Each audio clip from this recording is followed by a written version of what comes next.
Boa noite, meus queridos, minhas queridas. Este é o nosso canal Universo da Mulher.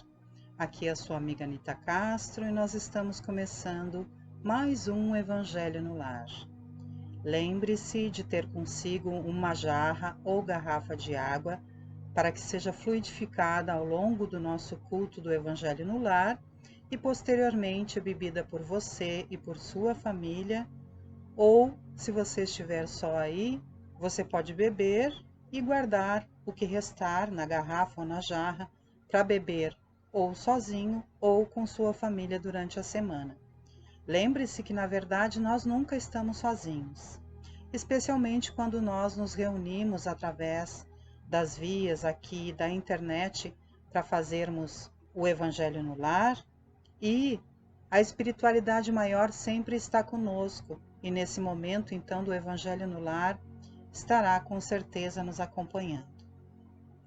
Vamos começar então para nossa harmonização inicial uma leitura do livro Pão Nosso, psicografia do nosso querido Chico Xavier, pelo Espírito de Emmanuel. Nós vamos ler então o capítulo 10 do livro Pão Nosso, que diz Sentimentos Fraternais. Quanto, porém, à caridade fraternal, não necessitais de que vos escreva, visto que vós mesmos estáis instruídos por Deus, que vos ameis uns aos outros. Paulo, 1 Tessalonicenses, capítulo 4, versículo 9. Forte contrassenso que desorganiza a contribuição humana no divino edifício do cristianismo é o impulso sectário que atormenta enormes fileiras de seus seguidores. Mais reflexão, mais ouvidos ao ensinamento de Jesus, e essas batalhas injustificáveis estariam para sempre apagadas. Ainda hoje, com as manifestações do plano espiritual na renovação do mundo, a cada momento surgem grupos e personalidades solicitando fórmulas do além para que se integrem no campo da fraternidade pura. Que esperam, entretanto, os companheiros esclarecidos para serem efetivamente irmãos uns dos outros? Muita gente se esquece de que a solidariedade legítima escasseia nos ambientes onde é reduzido o espírito de serviço e onde sobra a preocupação de criticar. Instituições notáveis são conduzidas à perturbação e ao extermínio, em vista da ausência do auxílio mútuo no terreno da compreensão, do trabalho e da boa vontade. Falta de assistência? Não.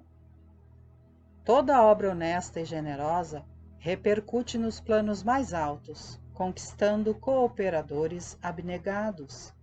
Quando se verifique a invasão da desarmonia nos institutos do bem, que os agentes humanos acusem a si mesmos pela defecção nos compromissos assumidos ou pela indiferença ao ato de servir.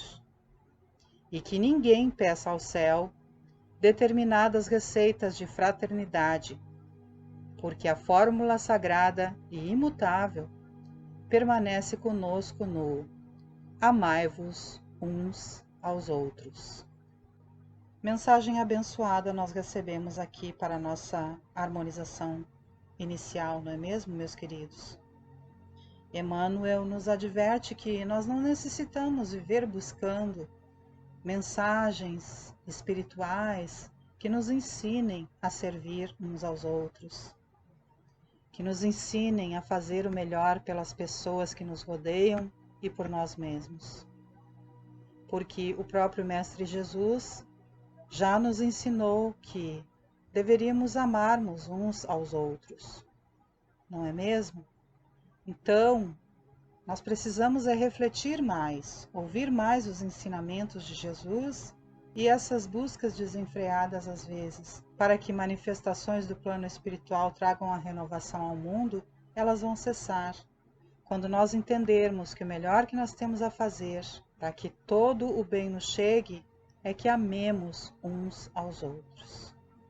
Vamos agora então fazer a nossa oração, a nossa prece inicial, para que recebamos os eflúvios deste culto do Evangelho no Lar. Ó Deus, Pai de misericórdia, amor, justiça e esperança, Maria Santíssima, Senhora de Nazaré, Mãe de Jesus e Mãe de todos nós da humanidade, Jesus, amado governador do planeta Terra, querido irmão maior, querido mestre do amor, benfeitores queridos, amigos espirituais, que vos compadeceis de nós e vos preocupais conosco, favorecei-nos, queridos, com a vossa presença auxiliadora e amorosa, ajudai-nos, abençoando-nos o entendimento, para que possamos melhor absorver as palavras que vamos aqui estudar e receber do poder divino e da vossa graça, e que estejamos todos com o nosso coração e a nossa mente aberta para recebê-las da melhor forma possível. Clamamos também nesta noite por todos aqueles que estejam desamparados, desabrigados, nas ruas, por todos aqueles que estejam necessitados de amparo, tanto espiritual como material. Clamamos também por todos os nossos irmãos que estejam nas penitenciárias, nos presídios, que sejam visitados pelo poder maior, com o lenitivo, com a consolação, com a compreensão necessária. Clamamos pelos doentes que estejam em suas casas, nos hospitais, nas clínicas, para que recebam o socorro e o consolo neste momento de aflição.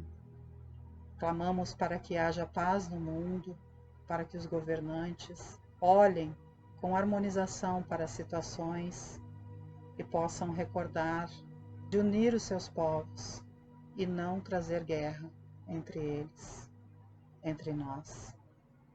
Que recebamos essa paz por todo o planeta Terra e que o ser humano, cada vez mais e mais, incluindo-nos a todos nós, estejamos com a nossa consciência mais ampliada, sendo nós mais gratos e mais amorosos e fazendo o nosso melhor uns pelos outros, cumprindo com a mensagem do querido Mestre que nos ensinou a amarmos-nos uns aos outros, como Ele nos amou. Assim sendo, pedimos as bênçãos para o nosso lar e para todo o planeta, através do nosso culto do Evangelho no Lar. Que nosso lar seja envolvido pelos eflúvios sagrados, que os nossos vizinhos possam receber essas bênçãos, e que saia essa energia sagrada e bendita do amor divino, possa se expandir por todo o nosso bairro e ainda além, se assim for a vontade divina. Assim sendo, agradecemos e damos início então aos nossos trabalhos. Agora, meu querido, minha querida, nós vamos ler uma passagem do Evangelho segundo o Espiritismo, que está lá no capítulo 12, que foi o capítulo que nos tocou nessa noite, e ele fala então: amai os vossos inimigos. Vamos começar a nossa leitura então. Retribuir o mal com o bem. Aprendestes que foi dito: amareis o vosso próximo e odiareis os vossos inimigos. Eu, porém, vos digo: amai os vossos inimigos, fazei o bem aos que vos odeiam, e orai pelos que vos perseguem e caluniam, a fim de serdes filhos do vosso Pai que está nos céus, e que faz se levante o sol para os bons e para os maus, e que chova sobre os justos e os injustos. Porque, se só amardes os que vos amam, qual será a vossa recompensa? Não procedem assim também os publicanos? Se apenas os vossos irmãos saudardes, que é o que com isso fazeis mais do que os outros? Não fazem outro tanto assim os cobradores de impostos? Digo-vos que, se a vossa justiça não for mais abundante que a dos escribas e dos fariseus, não entrareis no reino dos céus. Essas palavras estão em Mateus, capítulo 5, versículo 43 a 47, e em Mateus, capítulo 5, versículo 20. Se somente amardes os que vos amam, que mérito se vos reconhecerá, uma vez que as pessoas de má vida também amam os que as amam? Se o bem somente o fizerdes aos que vô-lo fazem, que mérito se vos reconhecerá, dado que o mesmo faz a gente de má vida? Se só emprestardes àqueles de quem possais esperar o mesmo favor, que mérito se vos reconhecerá, quando as pessoas de má vida se entreajudam dessa maneira para auferir a mesma vantagem? Pelo que vos toca, amai os vossos inimigos. Fazei bem a todos e auxiliai sem esperar coisa alguma. Então, muito grande será a vossa recompensa, e sereis filhos do Altíssimo, que é bom para os ingratos e até para os maus. Sede, pois, cheios de misericórdia, como cheio de misericórdia é o vosso Deus. Esta palavra está lá em Lucas, capítulo 6, versículos do 32 ao 36. Se o amor do próximo constitui o princípio da caridade, amar os inimigos é a mais sublime aplicação desse princípio, porquanto a posse de tal virtude representa uma das maiores vitórias alcançadas contra o egoísmo e o orgulho. Entretanto, há geralmente equívoco no tocante ao sentido da palavra amar neste passo. Não pretendeu Jesus, assim falando, que cada um de nós tenha para com o seu inimigo a ternura que dispensa a um irmão ou amigo. A ternura pressupõe confiança. Ora, ninguém pode depositar confiança numa pessoa sabendo que esta lhe quer mal. Ninguém pode ter para com ela expansões de amizade, sabendo-a capaz de abusar dessa atitude. Entre pessoas que desconfiam umas das outras, não pode haver essas manifestações de simpatia que existem entre as que comungam nas mesmas ideias. Enfim, ninguém pode sentir, em estar com o inimigo, prazer igual ao que sente na companhia de um amigo. A diversidade na maneira de sentir, nessas duas circunstâncias diferentes, resulta mesmo de uma lei física, a da assimilação e da repulsão dos fluidos. O pensamento malévolo determina uma corrente fluídica que impressiona penosamente. O pensamento benévolo nos envolve num agradável eflúvio. Daí a diferença das sensações que se experimenta à aproximação de um amigo ou de um inimigo. Amar os inimigos não pode, pois, significar que não se deva estabelecer diferença alguma entre eles e os amigos. Se este preceito parece de difícil prática, impossível mesmo, é apenas por entender-se falsamente que ele manda se dê no coração, assim ao amigo como ao inimigo, o mesmo lugar. Uma vez que a pobreza da linguagem humana obriga a que nos sirvamos do mesmo termo para exprimir matizes diversos de um sentimento, a razão cabe estabelecer as diferenças, conforme os casos. Amar os inimigos não é, portanto, ter-lhes uma afeição que não está na natureza, visto que o contato de um inimigo nos faz bater o coração de modo muito diverso do seu bater ao contato de um amigo. Amar os inimigos é não lhes guardar ódio, nem rancor, nem desejos de vingança. É perdoar-lhes sem pensamento oculto e sem condições o mal que nos causem. É não opor nenhum obstáculo à reconciliação com eles.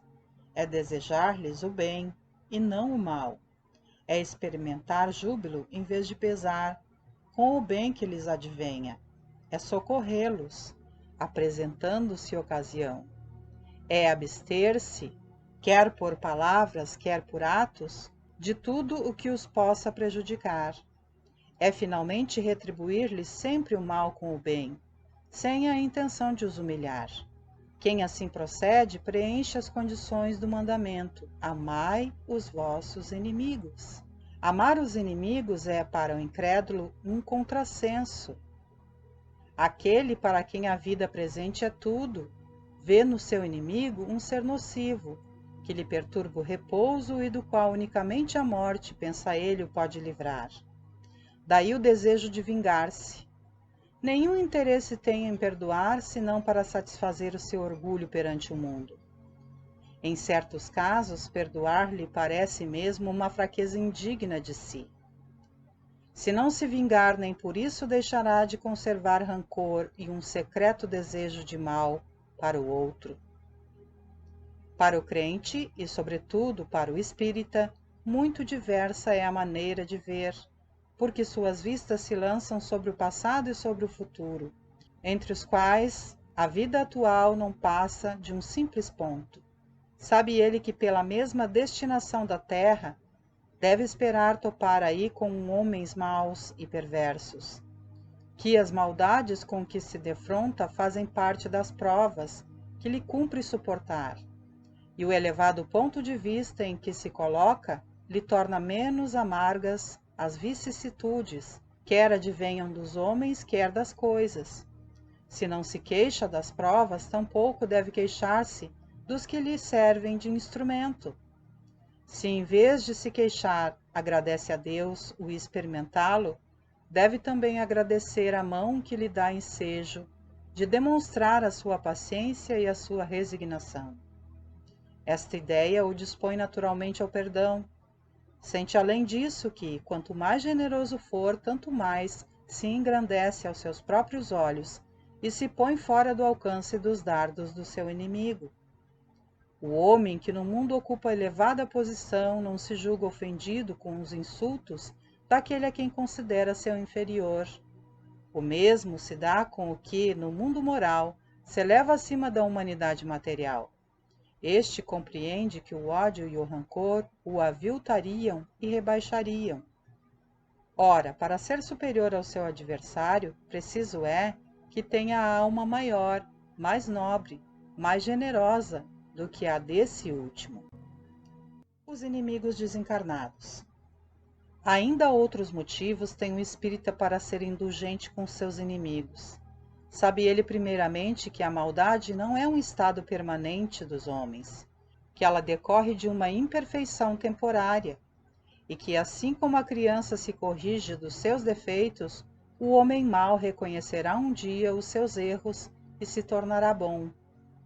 Sabe também que a morte apenas o livra da presença material do seu inimigo, pois que este o pode perseguir com o seu ódio, mesmo depois de haver deixado a terra. Que assim a vingança que tome falha ao seu objetivo, visto que ao contrário tem por efeito reproduzir maior irritação, capaz de passar de uma existência a outra. Cabia ao Espiritismo demonstrar, por meio da experiência e da lei, que rege as relações entre o mundo visível e o mundo invisível, que a expressão extinguir o ódio com o sangue é radicalmente falsa. A verdade é que o sangue alimenta o ódio, mesmo no além-túmulo. Cabia-lhe, portanto, apresentar uma razão de ser positiva e uma utilidade prática ao perdão e ao preceito do Cristo: amai vossos inimigos. Não há coração tão perverso que, mesmo a seu malgrado, não se mostre sensível ao bom proceder. Mediante o bom procedimento, tira-se, pelo menos, todo o pretexto às represálias, podendo-se até fazer de um inimigo um amigo, antes e depois de sua morte. Com um mau proceder, o homem irrita o seu inimigo, que então se constitui instrumento de que a justiça de Deus se serve para punir aquele que não perdoou. Pode-se, portanto, contar inimigos, assim entre os encarnados como entre os desencarnados. Os inimigos do mundo invisível manifestam sua malevolência pelas obsessões e subjugações com que tanta gente se vê a braços e que representam um gênero de provações, as quais, como as outras, concorrem para o adiantamento do ser, que por isso as deve receber com resignação e como consequência da natureza inferior do globo terrestre.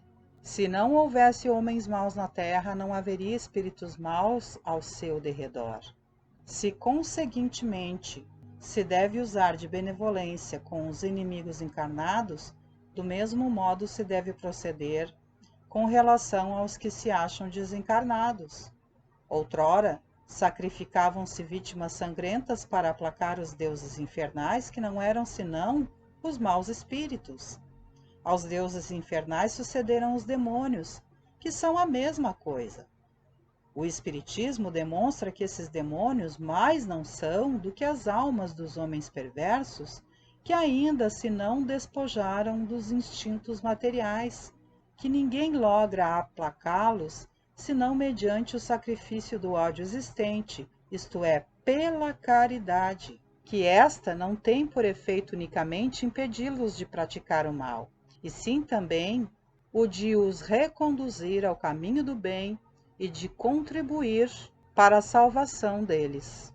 É assim que o mandamento "amai os vossos inimigos" não se circunscreve ao âmbito acanhado da terra e da vida presente. Antes faz parte da grande lei da solidariedade e da fraternidade universais. Passagem maravilhosa do Evangelho, não é mesmo, meus queridos? Nós aprendemos aqui, com as palavras sagradas do Mestre Jesus e os ensinamentos dos bons espíritos, que nós devemos perdoar os nossos inimigos e amá-los. Evidentemente que não como amamos os nossos queridos, os nossos irmãos, os nossos amigos, mas amá-los sim significa respeitá-los, não desejar-lhes o mal, não nos condoer quando eles têm sucesso, ficarmos felizes por eles quando eles têm sucesso, e não lhes negar a oportunidade de, se desejarem, se aproximar de nós e reconstituírem uma amizade conosco. Porque muitas vezes é possível, através do amor que nós manifestamos, fazer desses inimigos nossos amigos. Aqui também nós vimos que essas inimizades, elas não estão apenas no mundo em que vivemos, aqui no mundo físico, mas também está na espiritualidade, naqueles espíritos que estão na erraticidade, que estão nos rodeando e que às vezes são nossos inimigos de vidas anteriores. Então, nós somos convidados a não nos vingar, a não desejar o mal, a não entrar em disputas, mas sim suportar com paciência, com prudência, com amorosidade. E se nós tenhamos então a consciência mais elevada, demonstremos assim através das nossas atitudes essa elevação. E vamos sempre pedir o apoio, o carinho e a atenciosidade da espiritualidade maior para que possamos seguir vencendo e superando essas batalhas, perdoando os nossos inimigos e oferecendo a outra face. Isso significando suportando aquilo que nos angustia nos nossos inimigos e não lhes revidando mal por mal. Sendo assim, meus queridos, vamos encerrando com a nossa prece final, agradecendo por esses momentos de bênção que vivemos aqui. Deus de infinito amor e misericórdia, Jesus, querido Mestre, amigo e irmão maior, Maria de Nazaré, Mãe de Jesus e Mãe de todos nós da humanidade, queridos mentores, benfeitores espirituais que vos interessam por nós, gratidão por suas presenças amoráveis, por seus aconselhamentos, por essas palavras maravilhosas que recebemos. Pedimos que o nosso lar seja abençoado, que cada um dos membros da família sejam agraciados com o vosso acolhimento, a vossa consolação e a vossa proteção, e que dia após dia estejamos com o nosso coração, a nossa mente, o nosso entendimento abertos, para poder pôr em prática o máximo possível, com o auxílio do poder divino, as palavras do nosso querido Mestre Jesus. façam aqui as suas orações pessoais.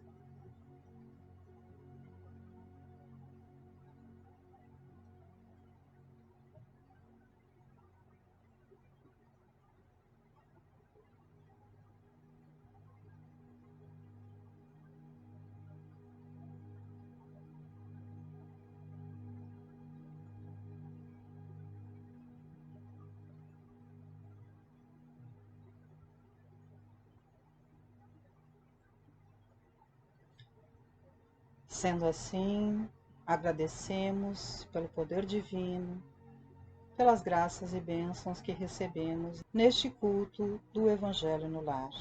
E que assim seja e assim se faça. Pode beber agora um pouco da água que foi fluidificada ao longo do culto do Evangelho no Lar. Partilhe também com os familiares e a água que restar pode guardar em geladeira para tomar durante a semana. Dessa forma, vamos encerrando então o nosso encontro de hoje, sob as bênçãos e os auspícios sagrados do poder divino dos nossos amigos e mentores e benfeitores espirituais, de Jesus, de Maria e de Deus, que sempre nos estão amparando. Deixo um grande beijo no coração de todos. Vos convido a estarem comigo aqui também, todas as segundas-feiras às 19 horas, quando nós temos o estudo do ESD, Ensino Sistematizado da Doutrina Espírita. Lhes convido também para todas as quartas-feiras às 21 horas estarem aqui junto comigo, unidos todos nós, para que possamos fazer o Evangelho no Lar. E todas as sextas-feiras às 18 horas nós temos também o Momento do Passe, que são poucos minutos para a elevação do nosso ser, para que nós possamos estar recebendo as virtudes, as graças, as bênçãos e essa energia benéfica e reformuladora, reconstituidora do nosso ser. Até a próxima, meus queridos. Boa noite a todos.